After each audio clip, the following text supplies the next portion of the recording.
Et chaque année, aux alentours du mois de mars, lorsque les arbres sont en fleurs, l'université de Wuhan accueille des visiteurs venus de toute la Chine. Les premiers sakuras de l'université de Wuhan ont été offerts par l'ancien Premier ministre Zhou Enlai en 1972.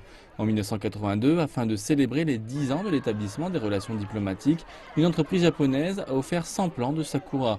10 ans après, un Japonais amoureux de la province du Hubei en a donné 200 autres. En 2011, il y avait déjà plus de 1000 arbres comprenant plus de 10 espèces de sakura.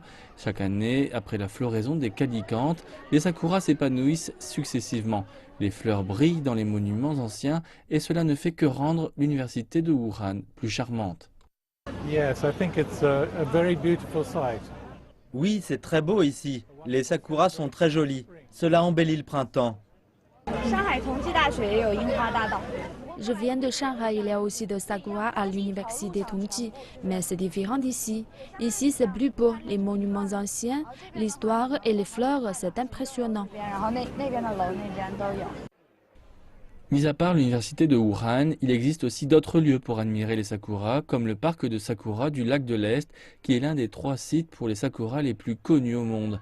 Construit en 1970, il y a plus de 45 espèces de sakura dans ce parc.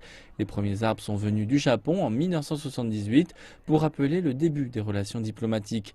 En plus des sakuras, on y trouve aussi un pavillon, un étang et un pont imitant le style de construction japonaise.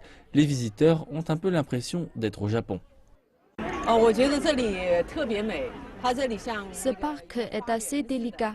Par rapport à l'université de Wuhan, les paysages sont plus grandioses. Maintenant, c'est la floraison, ça nous donne plein de vigueur. La floraison des sakuras dure 13 à 20 jours. Si vous souhaitez admirer les plus beaux sakuras de Chine, ne tardez donc pas.